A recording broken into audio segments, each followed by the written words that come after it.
আসসালামু আলাইকুম দর্শক, আমি মিরাজ চলে এসেছি নতুন একটা ভিডিও নিয়ে। আমার পেঁপে গাছে আমি কিভাবে সার প্রয়োগ করব বা আপনার লাগানোর 15 দিন পর আপনি কি পরিচর্যা এবং যত্ন করবেন সেই বিষয়ে আমরা অনেকেই জানি না।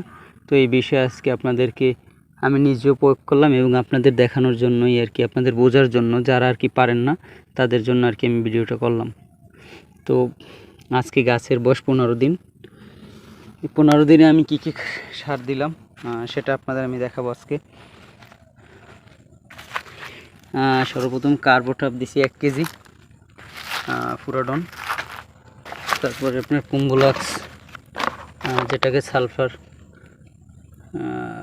এটা দিছি অটো গ্রুপের, এটা দিছি আপনার 2 কেজি ব্রন, এটা দিছি প্রতি গাছের প্রতি টপে দিছি 5 গ্রাম, কুম্বুলাক্স দিছি 7 গ্রাম, তারপরে কার্বোটাপ ওগুলো দিছি 2.5 গ্রাম থেকে 2 গ্রাম। তারপরে এই যে আমি সারের মিশ্রণ এখানে সব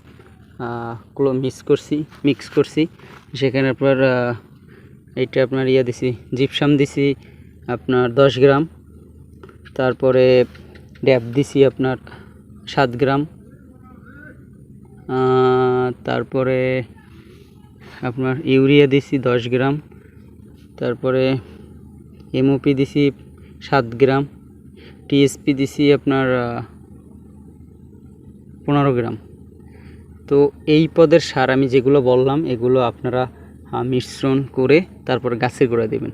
আমি সবগুলো একসাথে মিশ্রণ করার পরে এখন গাছের গোড়া আমি প্রয়োগ করছি। কিভাবে প্রয়োগ করছি বা কী বিষয় তো আপনাদেরকে সবই দেখাবো। তো সর্বপ্রথম আমি গাছের কাছ থেকে, যেহেতু গাছের শিকড় আসে না, এই যে শিকড় আসে না, এই শিকড়ের পাশ থেকে আমি কিছু জায়গা ঋণের মতন গর্ত করছি। এই যে দেখেন গর্ত করছি। তো ওই গর্ত করার পরে আমি এই সারটা দিয়ে দিছি। প্রতিটা গাছের গোড়ায় আমার প্রায় 60 থেকে 62 গ্রাম করে পড়ছে। আপনারা, আমি যেহেতু জৈব সার গাছের গোড়ায় চারা যখন গর্ত করছি তখন দিয়ে দিছি। আপনারা প্রতি গাছে কিন্তু এখন 1 থেকে 1.5 কেজি করে জৈব সারও দিতে হবে। যদি আপনারা গাছ লাগানোর সময় দিয়ে থাকেন তো দিছে, না থাকলে জৈব সার কিন্তু আপনারা এর সাথে দিয়ে দিবেন। আমার দেখেন এই যে জৈব সার কিন্তু আমার দেওয়া। তো এই হলো আপনার গাছের বয়স যখন 15 দিন হবে তখনকার পরিচর্যা, এবং 15 দিন পর নেক্সট খাবার দিবেন আপনি 45 দিনের পর। এখন থেকে আজকে খাবার দিলাম, এখন থেকে 1 মাস পর খাবার দিবেন। আমি কি খাবার দিই তখন, এই যেটা দিয়েছেন এর ডাবল। যদি 5 গ্রাম করে দিয়ে থাকেন আপনার সালফার, তো আপনি 10 গ্রাম দেবেন পরবর্তীতে। তো আমি ভিডিও করব, যখন আমি খাবার দেব তখন আপনাদেরকে আমি দেব। আর এখন আমি যেগুলো দিলাম বা ভিডিওতে আপনাদের দেখালাম, তো আপনারা এটা প্রয়োগ করতে পারেন। এবং এই 1 মাসে গাছের আর কোনো খাবার দিতে হবে না, রাসায়নিক কোনো খাবার দিতে হবে না। উপরে আপনারা স্প্রে যেটা ওটা কন্টিনিউ করবেন।